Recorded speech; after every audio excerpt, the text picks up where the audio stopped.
வணக்கம், வாழ்க வளமுடன்.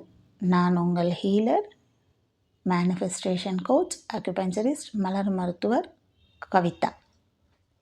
இன்றைக்கி நாம் பார்க்க போகிறது நம்மளுடைய வைப்ரேஷனை மாற்றுறது மூலயமா எப்படி மேனிஃபெஸ்டேஷனை ஈஸியாக நடத்திக்கிறது. மேனிஃபெஸ்டேஷன்னா நாம் நினச்சதை எப்படி நடத்திக்கிறது அப்படிங்கிறது தான் இன்றைக்கி பார்க்க போகிறோம். நம்முடைய எண்ணத்தையும் நம்முடைய வார்த்தைகளையும் மாற்றிக்கிறது மூலியமாகவும் நம்முடைய உணர்வுகள் தானாக மாற்றமடைகிறத நாம் பார்க்கலாம். அப்படி நம்முடைய உணர்வுகள் மாற்றமடையும் போது நாம் நினச்சது ஈஸியாக நமக்கு கைகூடும்.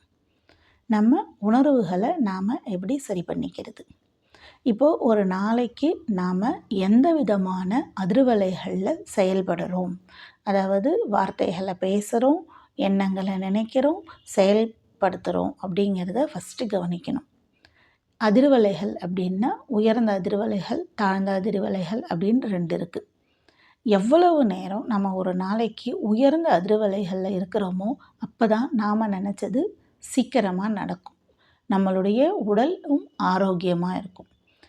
தாழ்ந்த நிலை அதிர்வலைகளுக்கு போகும்பொழுது நாம் நினச்சதும் தள்ளி போகும், உடல் ஆரோக்கியத்திலும் குறைபாடு ஏற்படும், இனிமே குறை வர வாய்ப்பு இருக்குது, ஏற்கனவே இருக்கிற குறைகள் அதிகரிக்கவும் வாய்ப்பு இருக்குது. அந்த உணர்வுகளை, அந்த அதிர்வலைகளை எப்படி மாற்றுறது அப்படின்னு இன்றைக்கி பார்க்கலாம். தாழ்ந்த நிலை அதிர்வலைகள் அப்படிங்கிறது பயம், பதட்டம், குற்ற உணர்வு, கோபம், எரிச்சல், பொறுத்து கொள்ள முடியாமை, அடுத்தவங்க ஏதோ ஒரு வார்த்தை சொல்லிட்டாங்கன்னா அதை என்னால் மறக்கவே முடியல, கடந்த காலத்தில் இருக்கிறது எதிர்காலத்தை பற்றி போட்டு குழப்பிக்கிறது, ஒரு செயலை செய்கிறதுக்கு முடிவெடுக்க முடியாமல் திணறது, இதெல்லாம் தாங்க தாழ்ந்த நிலை அதிர்வலைகள்.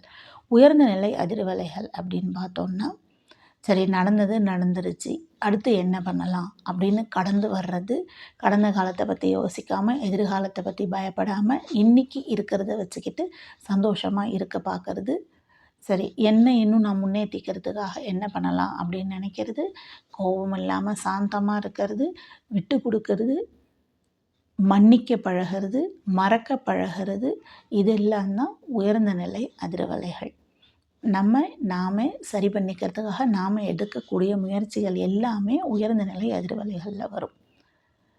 இப்போது தாழ்ந்த நிலை அதிர்வலைகளில் இருக்கும்போது என்ன ஆகும்னா, இப்போது என்ன நாம் பண்ணிக்கிட்டு இருக்கோமோ இல்லை இப்போ நம்ம என்ன பண்ணணுமோ அது மேலே இருக்கிற கவனத்தை செலுத்தாமல் கடந்த கால கவலைகளில் மூழ்கி போகிறது, இல்லைன்னா எதிர்காலத்தை பற்றி பயந்துக்கிட்டே இருக்கிறது. இப்படி இருக்கும்போது நம்ம இந்த நிமிஷம் என்ன செய்யணுமோ அது செய்ய தவறிடுறோம்.